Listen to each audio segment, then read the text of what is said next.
28 अगस्त सन 2024 को सुल्तानपुर में एक जगह है मेजरगंज। वहां एक ज्वेलर की दुकान थी और उस ज्वेलर की दुकान में चोरी हो जाती है। उस चोरी के आधार पर 12 लोगों को पुलिस अपने हिरासत में लेती है। उसमें सीसीटीवी जो देखे जाते हैं तो उसमें 12 लोग दिखते हैं। कुछ आते हैं बंदूक तान देते हैं, कोई आता है झोला में अपने ज्वेलरी भरने लगता है। ऐसे जब सीसीटीवी से देखा जाता है और जो ज्वेलर था वो बताता है कि 1.5 करोड़ की जो उसके यहाँ चोरी हुई है वो, और दिन दहाड़े हो गई, किसी को समझ में नहीं आया हुई तो हुई कैसे। ये एक बहुत चर्चा का विषय बन जाता है। लेकिन पुलिस इसमें लगी थी और डकैतों की तलाश कर रही थी। इसी बीच एक व्यक्ति आता है और उस व्यक्ति के ऊपर इनाम घोषित कर दिया जाता है। और इनाम के बाद उसका जब एनकाउंटर हो जाता है तो जो उत्तर प्रदेश में शासन था उसके ऊपर सवाल उठने लगते हैं। और शासन के ऊपर ही सवाल नहीं उठते हैं, जो विपक्ष है वो भी प्रशासन के और सरकार के ऊपर ऐसे सवाल गंभीर उठाने लगते जैसे जो लड़का था जिसके ऊपर इनाम रखा गया था वो एकदम निर्दोष था।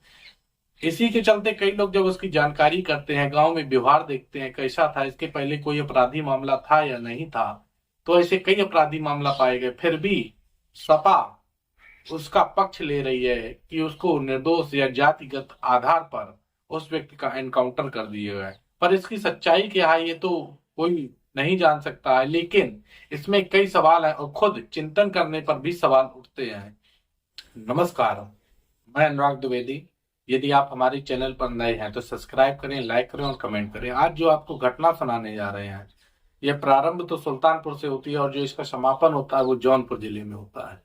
जौनपुर जिले का एक व्यक्ति था मंगेश यादव।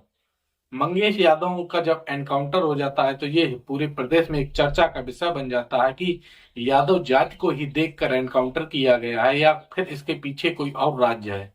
जब ऐसा कुछ राज्य जानने की कोशिश की जाती है तो सभी लोग अपने अपने अनुसार उस व्यक्ति के विषय में जानकारी बताने लगते हैं, पर हकीकत क्या थी इसकी किसी को समझ में नहीं आ रही थी।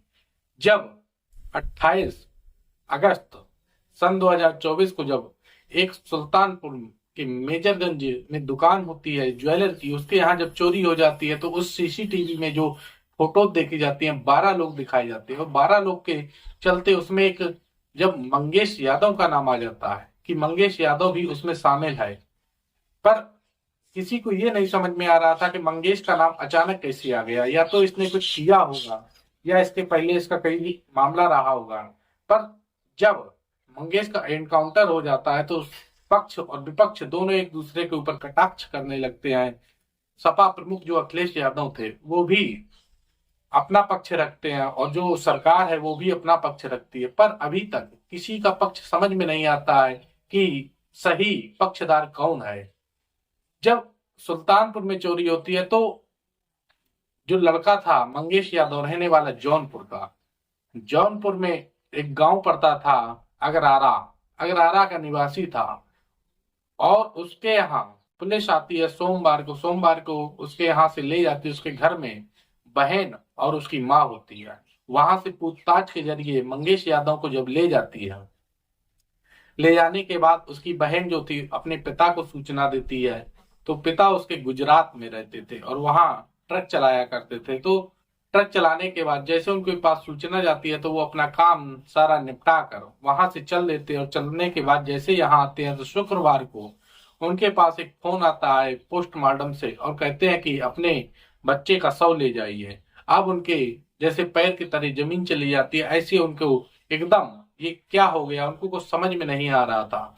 उन्होंने मीडिया में भी आके ये चीजें बताई कि जो उनका लड़का था और क्या चीजें। मेरी 10 साल की लड़की सर, वो बताया हमको। और सोमवार को 2 बजे ले गए हैं पापी।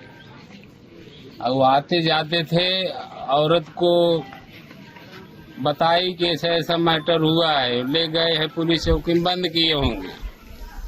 2 दिन अपने स्टेडियम रखे, उसके साथ में कोई गार्जियन नहीं गया। घर पे कोई होता ज्यादा सर, लड़की औरत थे उसको फिर ही पाए।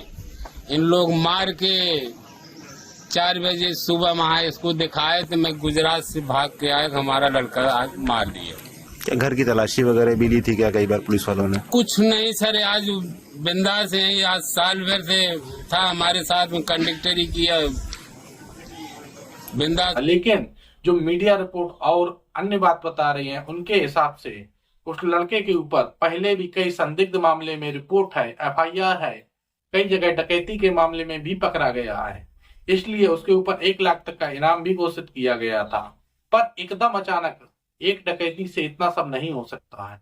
या तो इसके पहले भी उसने कई चोरियां छोटी छोटी की होंगी जिससे उसका नाम उसमें आया लिस्ट में, और जब लिस्ट में नाम आया तो वहां से चलते हैं, और चलने के बाद जब पुलिस लाती है सुल्तानपुर के पास से पुलिस बताती है कि ये भागने की कोशिश कर रहा था, जौनपुर जाने की कोशिश कर रहा था, और इसके पास कुछ हथियार पाए गए हैं, गोली पाई गई। पर ये सच है या हकीकत है या नहीं, ये तो कोई नहीं बता सकता, क्योंकि उस जगह पर पुलिस और मंगेश ही 2 ही लोग मौजूद थे।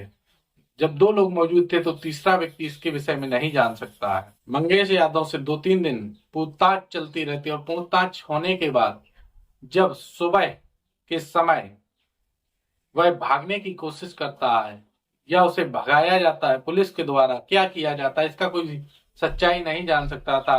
तो जैसे सुल्तानपुर के आगे एक हनुमानगंज पड़ता, हनुमानगंज में वहां पर उसको घेर लिया जाता, और घेरने के बाद पुलिस और मंगेश की आपस में मुठभेड़ हो जाती है। अब ये किसी को नहीं समझ में आता मुठभेड़ हुई है या मुठभेड़ की गई है, इसमें क्या सच्चाई है कुछ नहीं पता है। लेकिन पुलिस के अनुसार जो देखा जाए तो वो मुठभेड़ हुई है, और मुठभेड़ में मंगेश का जो है वो एनकाउंटर कर दिया गया। जैसे उसमें उस डकैत में जो डकैती हुई थी ज्वेलर के यहाँ, उसमें 12 लोग जो और थे, उसमें मुख्य आरोपी जो था उसने अपने आप को सरेंडर कर दिया, और सरेंडर करने के बाद और जो 3-4 लोग गिरफ्तार हुए थे उनके पैर में कहीं ना कहीं गोली मारी गई थी। लेकिन मंगेश का जो था वो बताते हैं कि सटाकर गोली मार दी गई है। अब कुछ समझ में नहीं आ रहा है, लेकिन मंगेश का जैसे ही एनकाउंटर होता है तो इसमें सपा प्रमुख और सपा के कार्यकर्ता और सपा प्रतिनिधि मंडल ये सब उनके घर पर जाते हैं, और घर पर जाने के बाद उनको सांत्वना देते हैं, और सांत्वना देने के बाद उनको उस आशा दिलाते हैं कि आपके साथ न्याय होगा, यदि आपके साथ गलत हुआ है तो आपके साथ हम न्याय कराएंगे और आपके कदम पे कदम हम मिलाकर खड़े रहेंगे।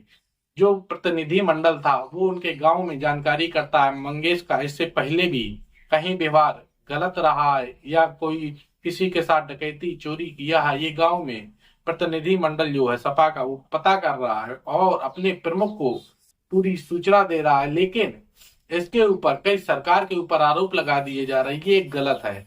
पहले उस व्यक्ति के ऊपर कितने आरोप है कितने आरोप नहीं है ये पुलिस से पूरा रिकॉर्ड निकलता है, और रिकॉर्ड निकलने के बाद फिर उस व्यक्ति के ऊपर बताया जाता है।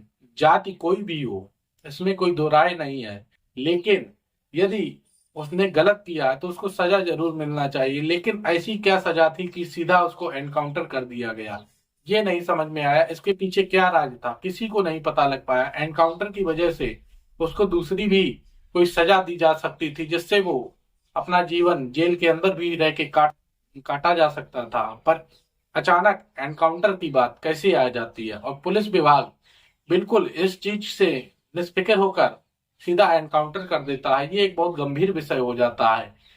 वास्तविकता में ये जो चीज हुई है और जो ये घटना हुई है ये किस लिए हुई है, एनकाउंटर का विषय कैसे बन गया, सिर्फ एक ही व्यक्ति के लिए क्यों बन गया, जो उसमें मुख्य आरोपी था, जो उसमें और 2-3 लोग थे उनके ऊपर एनकाउंटर क्यों नहीं हुआ, ये एक सोचने का विषय और चिंतन करने का विषय है। इस घटनाक्रम सुनाने का उद्देश्य किसी को परेशान या किसी को कष्ट देने का नहीं है, सिर्फ ये है जागरूक हो और ऐसी कोई भी घटना को अंजाम ना दें जहां पर आज आप खुशी खुशी कर रहे हैं और कल को हो सकता है कि आपके लिए वो कष्टदायी दुखदायी बन सकती हो। यदि आपको स्टोरी अच्छी लगी हो तो लाइक करें, सब्सक्राइब करें और शेयर करें। धन्यवाद। जय हिंद, जय भारत।